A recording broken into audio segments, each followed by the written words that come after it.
ating lahat, lalong-lalo na po sa lahat ng mga nanonood sa aking YouTube channel. Marami pong salamat sa inyo at sa lahat ng mga nagsusubscribe sa akin. Thank you po ako ng ice cream fruit cake. Hindi na natin kailangan pa ng oven at hindi na rin po natin kailangan ng steamer. Ang gagawin lang natin ay mixer. Ang gagamitin lang natin dito ay mixer. Kung wala naman kayong mixer, okay lang yan at pwede natin paghalu-haluin na lang po ang ating mga ingredients. So, dito sa aking YouTube channel, marami po kayong matututunan. Nandito na po yung aking mga recipe ng mga kakanin, cake, pagdidesign ng cake, at marami kayong matututunan, lalong-lalo na po kapag kailangan nyo po ng chocolate moist cake, obi moist cake, nandito na din po yun.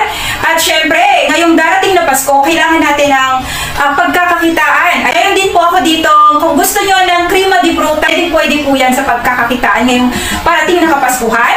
At meron din po akong espesyal na leche flan. Napakasarap nito at sa aking page at sa aking madiscarding waray group. Marami pong salamat sa lahat ng mga nagpo-post sa inyo doon.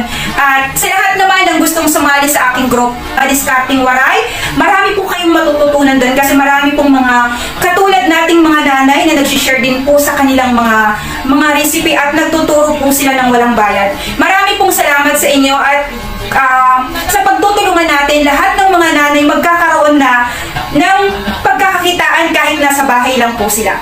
So ngayon, simulan na natin. Gagawa na tayo ng sa ating ice cream fruit cake. Gagamit tayo ng saging lakatan at ito naman ay apple. Ito, lakatan po ang ginamit ko. Ang ating fruit cake talaga, fruit na fruit. Magandang maganda po ito sa ating mga anak. Lalong-lalo na po sa mga bata na hindi mahilig kumain ng mga prutas. Fruit cocktail. Ito muna ang gagawin natin. Mamaya na tayo gumawa ng iba. Ang una natin gagawin is slice po muna natin itong ating lakatan. Ayan, balatan natin muna itong ating lakatan at then i-slice natin ito.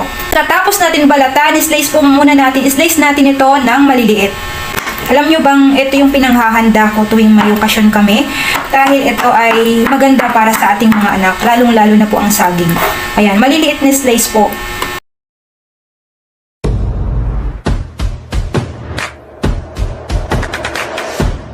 Tapos kung in-slice ng maliliit ang ating banana, isunod naman natin ang ating apple.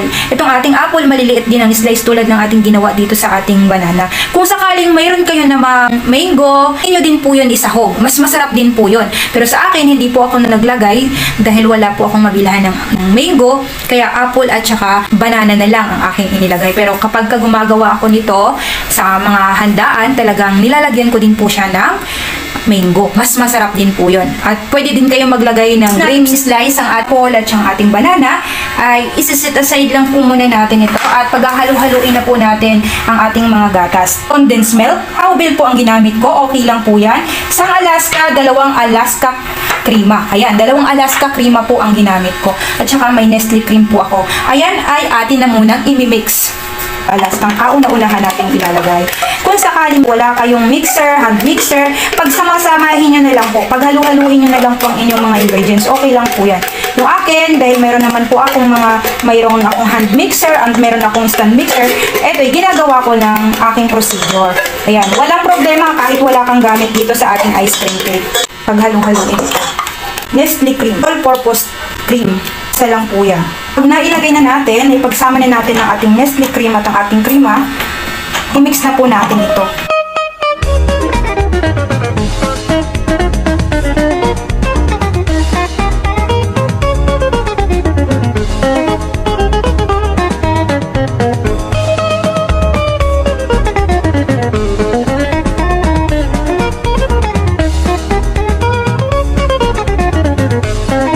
Natin ang ating Nestle cream at saka Alaska crema. Then ito susunod naman natin ang ating condensed milk at ang ating Alaska ng dahan-dahan natin ilalagay habang nagmi-mix.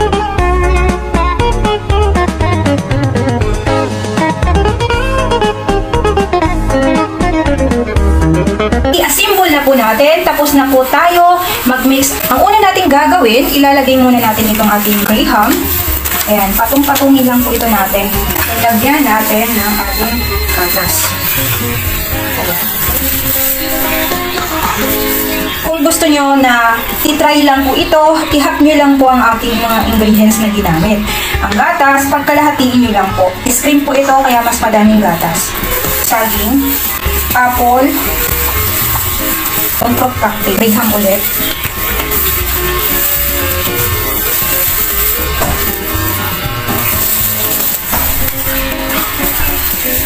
Ganyan lang po, paulit-ulit lang po.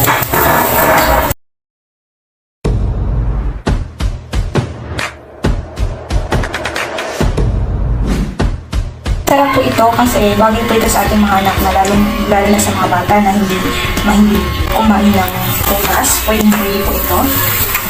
Ngayon, i-ref na po natin ito. I-freezer na po ito natin ng 1 hour.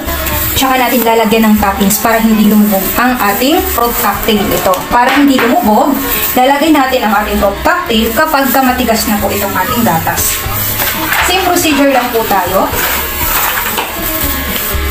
Ulit tayo. Ang unang gagawin, pagpapatong-patungin lang po natin ang ating Graham. Ganyan lang po ang gagawin natin. Lalagyan natin ang gatas. Dahil ang gatas ay ito ay ice cream.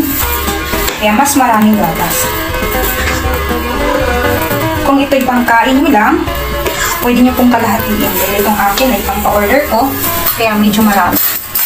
Ilalagyan natin ng saging. Ang palaman ay saging at apple. Ayan. Mamaya, ang toppings naman natin ay ang ating fruit cocktail. Lalagay na natin. Maglalagay ulit tayo ng Graham. Ayan. Pagkatapos, lalagay ulit natin ng gatas. Then, lagay na natin sa ref after 1 hour. Lagay na natin ang ating toppings na fruit cocktail. Lagay na natin po ito sa ating ref ng 1 hour. Mga kawaray, dahil may sobra pa po, gagawa naman ako para sa pangkain lang po namin. Ayan. Ulit natin. Maglagay ulit tayo ng gatas.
Lagay natin ito ng 1 hour sa ating tingnan natin mamaya.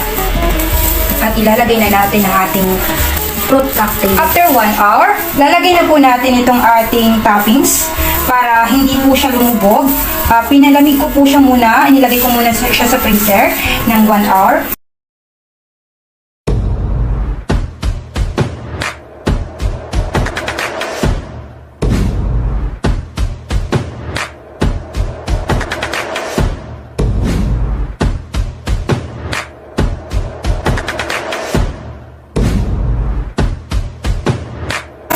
Kung maglalagay pa po kayo ng cherry, optional lang po yun.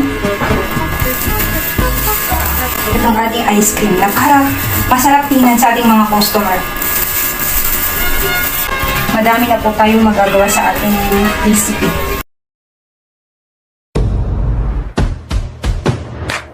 Ang ganda tingnan. Maganda po itong pang-order ng darating na Kapaskuhan. Tapos nating lagyan ng ating toppings at lagyan natin cherry. Ipasok ulit natin ito sa ating freezer. And then kinabukasan, pwede na po natin ito ipa-order. Pabalik ulit natin ito sa ating freezer para bukas, pwede na po natin itong ipa-order. Magdamag ko po siyang ilalagay sa ating freezer para mabilis tumigas. Optional po itong ating cherry po Optional lang po yan. Kung gusto nyo lang po, lagyan ng cherry. Sana nagustuhan niyo po ngayon ang aking video at nagkaroon kayo ng idea kung paano pa tayo gagawa ng ating pa-order na kahit hindi tayo mag-bake, pwede pala tayong kumita. Pwede pala tayong magkaroon ng pagkakakitaan. So ayan, ito ibinibigay ko po sa inyo ang aking recipe ng aking ice cream fruit cake. Ayan, God bless po sa ating lahat at sana nagustuhan niyo po ito. At kung nagustuhan niyo po at balikan niyo po ako at isubscribe niyo po ang aking YouTube channel. God bless po sa ating lahat.